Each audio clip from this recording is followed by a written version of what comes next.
Online ক্লাসে শিক্ষার্থীর পড়া বুঝতে অসুবিধা হয়েছে কিনা কল করে খোঁজ নিচ্ছেন এই স্টুডেন্ট কাউন্সিলর। আমাদের ইংলিশ সেকেন্ড পেপার যে ক্লাসটি ছিল, তুমি কি ক্লাসটা করেছো? জি, করেছি। ও আচ্ছা, যাক ভালো। তোমার ক্লাস বুঝতে কোনো সমস্যা হয়নি তো? দিনে দিনে অনলাইন শিক্ষা ব্যবস্থায়ও এসেছে বেশ পরিবর্তন। হোমওয়ার্ক করানো, স্কুলের পড়ায় সাহায্য করা, এমনকি শিক্ষার্থীর মানসিক যত্নে কাজ করছে এডু পরিবারের মতো প্রতিষ্ঠান। যখন ক্লাসটা শেষ হয়ে যায়, স্টুডেন্টদের যে প্রবলেমসটা থাকে সেটা হচ্ছে পার্সোনালি আমাদের এখানে যে সাপোর্ট টিচাররা থাকে তাদেরকে জানানো হয়, স্যার আমি আজকে এই ক্লাসটার এই টপিকটা বুঝতে পারিনি। তখন 1 to 1 ওই সাপোর্ট টিচার শুধুমাত্র ওই স্টুডেন্টকে ওর যে প্রবলেমটা থাকে সেইটা নিয়ে জাস্ট ওর জন্য একটা ক্লাসের অ্যারেঞ্জ করে। সিলেবাস থেকে সেই সিলেবাসের বাইরে যে আমরা শুধুমাত্র ওই স্টুডেন্টের যে কালকের যে পরীক্ষাটা বা কালকের যে এক্সামটা আছে সেটার জন্য ওই স্টুডেন্টকে একটা আলাদা সাপোর্ট টিচার ওর জন্য আলাদাভাবে ক্লাস নেওয়া শুরু করে। তো অফলাইনের থেকে কিন্তু অনলাইনে স্টুডেন্টরা বেশি এঙ্গেজিং হচ্ছে। রিজন দুইটা। ফার্স্ট কথা হচ্ছে ট্রান্সপোর্টেশনে সময় নষ্ট হওয়া, যে তারা যখন এক জায়গা থেকে অন্য কোথাও যাচ্ছে তার কিন্তু সময় নষ্ট হচ্ছে ট্রান্সপোর্টেশনের পরে। আরেকটা যেই কারণ আমি উল্লেখ করতে যাচ্ছি সেটা হচ্ছে অনলাইনে যখন শিখছে একজন গ্রামের মফস্বলের স্টুডেন্ট, সে কিন্তু নিশ্চয়ই ঢাকার হাই কোয়ালিটিফুল টিচার পাবে না সেই জায়গাটায়। কিন্তু যখন তারা এটা অনলাইনে শিখবে তারা কিন্তু সেম কোয়ালিটির টিচার সব জায়গায় পাচ্ছে। একটা শহরের স্টুডেন্টও এই কোয়ালিটির টিচার পাচ্ছে, একটা মফস্বলের স্টুডেন্টও কিন্তু এই কোয়ালিটির টিচার পাচ্ছে। টিচাররা ক্লাস নেওয়ার পরেও এরপর আমাদের কাজটা শুরু হয় আর কি।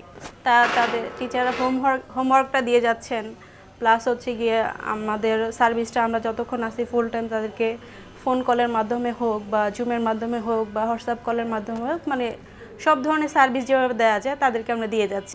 ঘুম থেকে ওঠানো, হোম টাস্ক আর পাঠ্য বইয়ের যাবতীয় পড়ালেখা করান এই শিক্ষকেরা।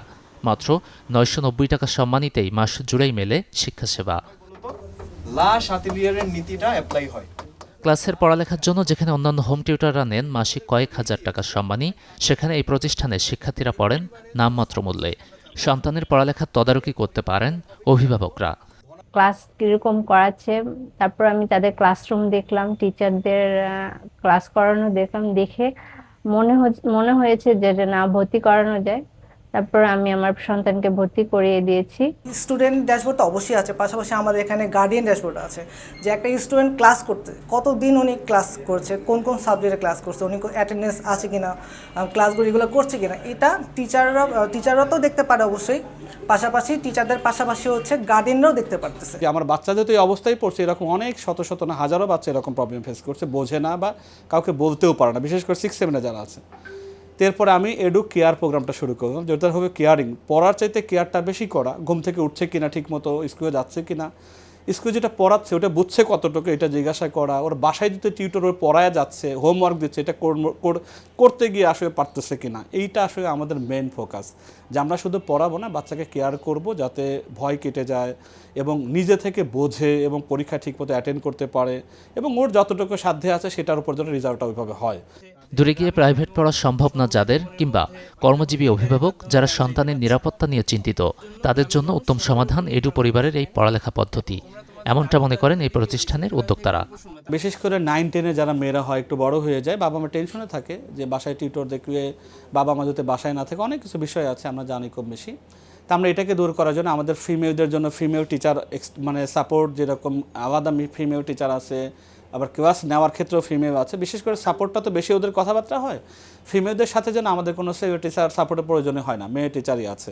শিক্ষার্থীদের জন্য পড়ালেখার পাশাপাশি এডু পরিবার উপহার দেয় শিক্ষা উপকরণ, নৈতিক শিক্ষা দেওয়ার পাশাপাশি বাড়ায় মনোবল। গাজী আনিস, চ্যানেল 24, ঢাকা।